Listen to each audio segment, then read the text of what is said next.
Welcome back everyone to the High Performance Fundamentals YouTube channel. Once again, I am Lawrence Snyder. Okay, so let's get right to it. So there seems to be a lot of confusion, or at least in my mind there seems to be a lot of confusion, or that's what I'm seeing, about lithium iron phosphate batteries. And are they lithium ion batteries? Are they lithium ion polymer batteries? Well, the short answer is this. Are lithium iron phosphate batteries lithium ion batteries? The answer is yes. They are. Are they lithium ion polymer batteries? The answer is they could be. Okay, so what I'm seeing is people are differentiating like, oh, there's a lithium ion battery and there's a lithium iron phosphate battery, like as though they're two different things. Well, they're not necessarily two different things.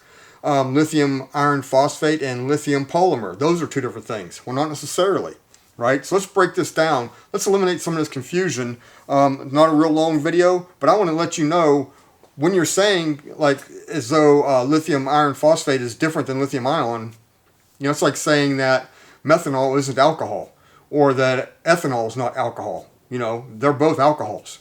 The classification is lithium ion, and then a battery chemistry is lithium iron phosphate. So let's get into that a little deeper. Let's explain what I'm saying to you. Let me explain this, okay?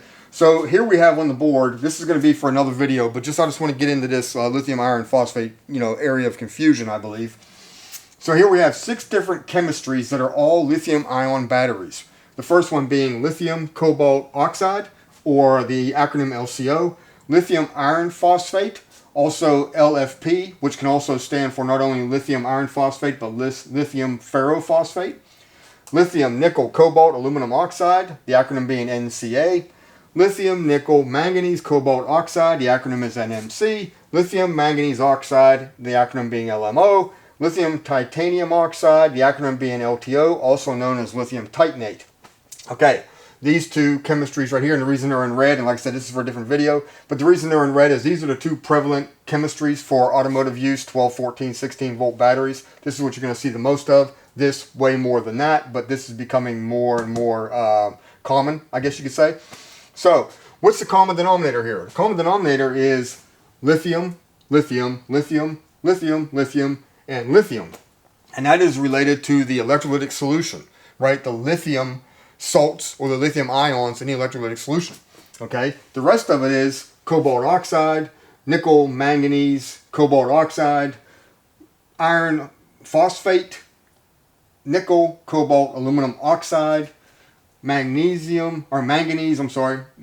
oxide, titanium oxide, right? Those are the metals that coat the cathodes. So inside the battery you have your positive electrode known as your cathode, you have your negative electrode known as your anode. They're also known as your positive plate and your negative plate.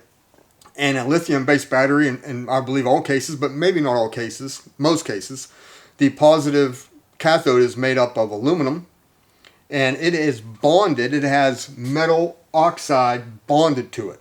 Or let's say cobalt oxide is bonded to or adhered to the aluminum metal cathode plate. So it's basically coated in it, if you will. So the metal oxide portion of this chemical breakdown, or the battery chemistry, is the coating on the cathode plate. So the lithium component of the electrolytic solution is the lithium salts. The electrolytic solution is created by dissolving the lithium salts with organic solvents and mixing them with additives to create the electrolytic solution. But like I said, the common denominator is the lithium. That's the common denominator. So that is electrolyte related. Now, to get into the difference between like a lithium ion battery and a lithium ion polymer battery, right? So what we're saying is this. So all of these batteries are lithium ion. And then they have different battery chemistries. And then they can be lithium ion polymer. Now we don't say lithium ion polymer, we just say lithium polymer. But basically it's lithium ion polymer with a lithium iron phosphate chemistry. Okay? So what's the difference? If you have a battery that's lithium iron phosphate, and it's a lithium ion battery, not a polymer battery, we're going to be talking about the state of the electrolyte. And the electrolyte's going to be in a liquid type state.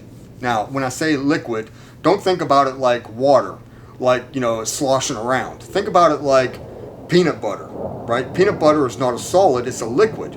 right? Molasses, cold molasses. Imagine what that would look like, right? The viscosity being a very high viscosity index, very thick. It's still liquid. Now, if it's a lithium ion battery and the electrolyte's in a liquid state, then it's going to be probably one of two configurations. A cylindrical cell inside the battery, the cells that make up the battery, the cell will be cylindrical or it'll be prismatic. Prismatic basically just means like a rectangular box, if you will. The prismatic cell or cylindrical cell with a housing or a case, that it's a metal housing or case, and that's going to be aluminum or stainless steel in most cases. So we have a liquid electrolyte in a metal housing in a cylindrical cell or a prismatic cell. Okay, so that is a lithium ion battery. Now we're going to take that lithium ion battery, we're going to make it a lithium ion polymer battery. All right, so now what have we done different? The electrolyte state changes. The electrolyte becomes a gel-like state, a polymer matrix gel-like state. Hence the term polymer. It has to do with the state of the electrolyte in the battery, in the cell. Now, that cell is going to be what they call a pouch cell. So instead of the actual cell itself, the body of the cell, the case or the housing, being a hard metal cell, housing or a case, like it would be in a cylindrical battery cell or in a prismatic cell, is a flexible pouch. Usually, think of it like a thick aluminum foil. And so you basically just have a long, thin pouch. Inside the electrolyte is more of a polymer matrix gel-like consistency, and that makes it a polymer battery. So now we have a lithium ion battery with two different configurations. The cells are cylindrical or a prismatic cell with a hard case, right, a metal case, aluminum or stainless steel, and then we have a pouch type battery with a flexible, more like aluminum foil, thick aluminum foil type case or housing with a gel type consistency electrolyte. That's the difference between them. Right? And then, like I said, we talk about the actual chemistry itself. Lithium iron phosphate. So the lithium is part of the electrolyte. The iron phosphate is the metal material or the metal composition bonded to the aluminum cathode, the positive plate. It's bonded to it, applied to it, coated with it. Right? So that's what we're saying. The anode, just for your own knowledge, the anode is normally of a copper material. It has graphite bonded to it in most cases, right? I don't know. Lithium titanium oxide battery, I don't believe there's some differences. But in most cases, in graphite type, mostly carbon, graphite coating is adhered or applied to the plate, and then on the anode or the negative plate, that's going to be copper. And once again, the positive plate or the positive electrode, also known as the cathode, that's going to be aluminum. Okay, that's also known as a low current plate, and the anode's known as the high current plate. And between them, you have the separator. So basically, the battery is made up of 5 components, right? We got the case or the housing, we've got the cathode, we've got the anode, we've got the separator, right? And we've got the electrolyte. That makes up the battery. And of course, from there, you have terminals and whatever else, right? You got to seal it and what have you. But those are the main components. And what differentiates a lithium ion from a lithium ion polymer battery is the electrolyte and the case. So, is a lithium iron phosphate battery a lithium ion battery? Yes. Is a lithium iron phosphate battery a lithium polymer, a LiPo battery? Could be, if it is that arrangement. If the electrolyte is a polymer matrix gel-like electrolyte and it's in a pouch, then yeah, that could be a lithium iron phosphate battery. It happens to be a polymer battery, lithium polymer battery. So, like I said, the reason I made this video, real quick video here, is because I think people in their mind think that a lithium ion battery is a whole nother animal, or a lithium polymer battery is a whole nother animal, and a lithium iron phosphate battery is a totally different animal, right? They're not related. And I think that comes from, there are a lot of your lithium polymer batteries are actually NMC based, and that's a cobalt based battery. And you'll see like this one's cobalt, and this one's cobalt. So a lot of times we'll differentiate these batteries from cobalt based, not cobalt based. And you'll see these batteries are these, like I said, these NMC or NCA batteries in a pouch. And you'll see those are the ones where they're puncturing them and they're catching on fire, and they go, oh, that's a polymer battery. Oh, God almighty, stay clear of polymer batteries.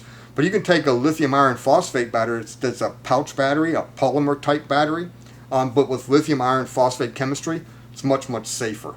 So it really comes down to the chemistry of it.